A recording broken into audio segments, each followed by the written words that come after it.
insensé, Iblis, disait des extravagances contre Allah, et nous pensions que ni les humains ni les djinns ne sauraient jamais proférer de mensonges contre Allah. Or, il y avait parmi les humains des mâles qui cherchaient protection auprès des mâles parmi les djinns, mais cela ne fit qu'accroître leur détresse. Et le jour où il les rassemblera tous, ô communauté des djinns, vous avez trop abusé des humains, et leurs alliés parmi les humains diront, ô notre Seigneur, nous avons profité les uns des autres, et nous avons atteint le terme que tu avais fixé pour nous. En effet, nous avons auparavant fait une recommandation à Adam, mais il oublia, et nous n'avons pas trouvé chez lui de résolution ferme. Et quand nous dîmes aux anges, prosternez-vous devant Adam, ils se prosternèrent, excepté Iblis, qui refusa. Alors nous dîmes, ô Adam, celui-là est vraiment un ennemi pour toi et ton épouse. Prenez garde qu'il vous fasse sortir du paradis, car alors tu seras malheureux. Et lorsque nous dîmes aux anges, prosternez-vous devant Adam, ils se prosternèrent, excepté Iblis, Satan, qui était du nombre des djinns, et qui se révolta contre le commandement de son Seigneur. Puis le diable le tenta en disant, ô Adam, t'indiquerai-je l'arbre de l'éternité et un royaume impérissable? Tous deux, Adam et Ève, en mangèrent.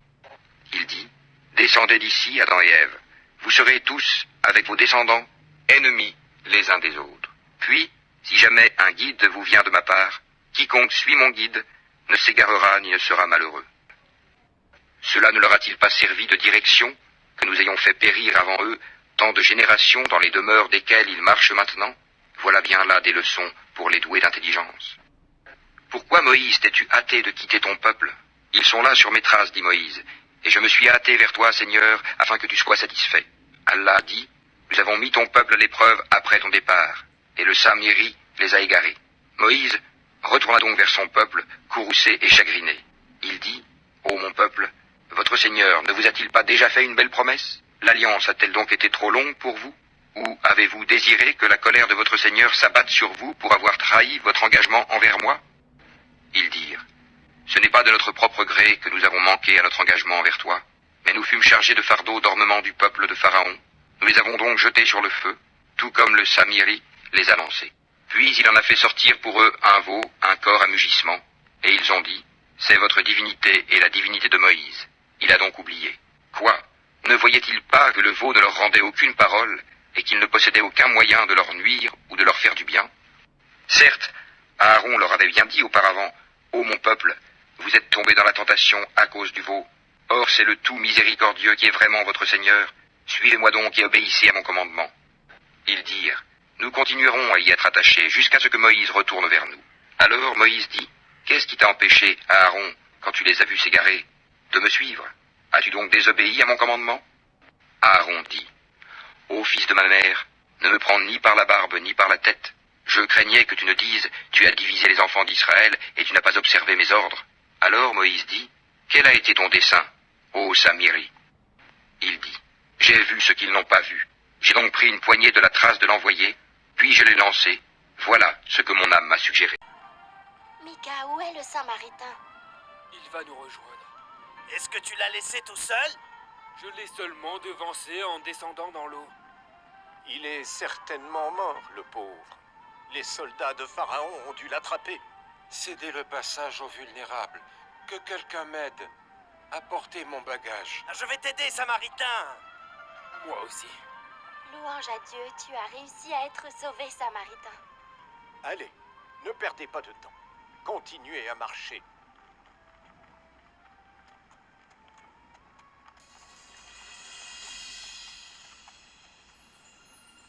Tu as vu ça, Mika? Excuse-moi de t'avoir laissé, mon ami. Oublie ça, Mika. Tu as vu cette lueur éclatante? De quoi est-ce que tu parles, Samaritain?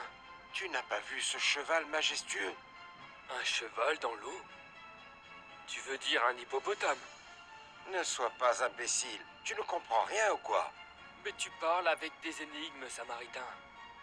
Il semblerait que j'ai vu quelque chose que personne d'autre n'a vu. Et il serait plus sage de ne pas en parler. Je vais repartir là-bas pour m'assurer de ce qui se passe dans ma tête. Tu veux repartir là-bas? Tu es devenu fou. Avance-toi et ne te soucie pas de moi. Je serai à nouveau derrière toi dans un instant. Attends, Samaritain. Décidément, c'est un homme vraiment très étrange.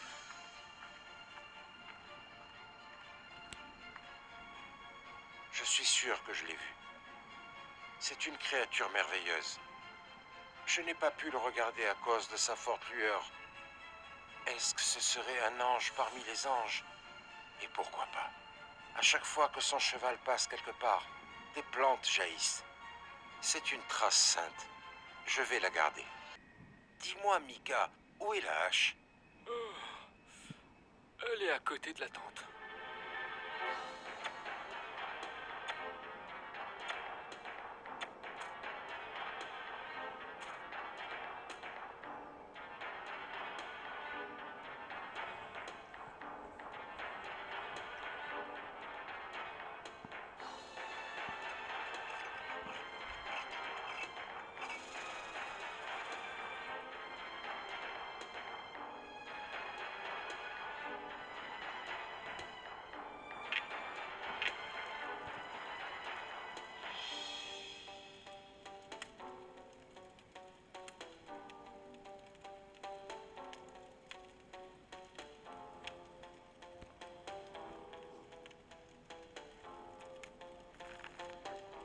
Maintenant, c'est au tour de la sainte trace, bénie par l'ange.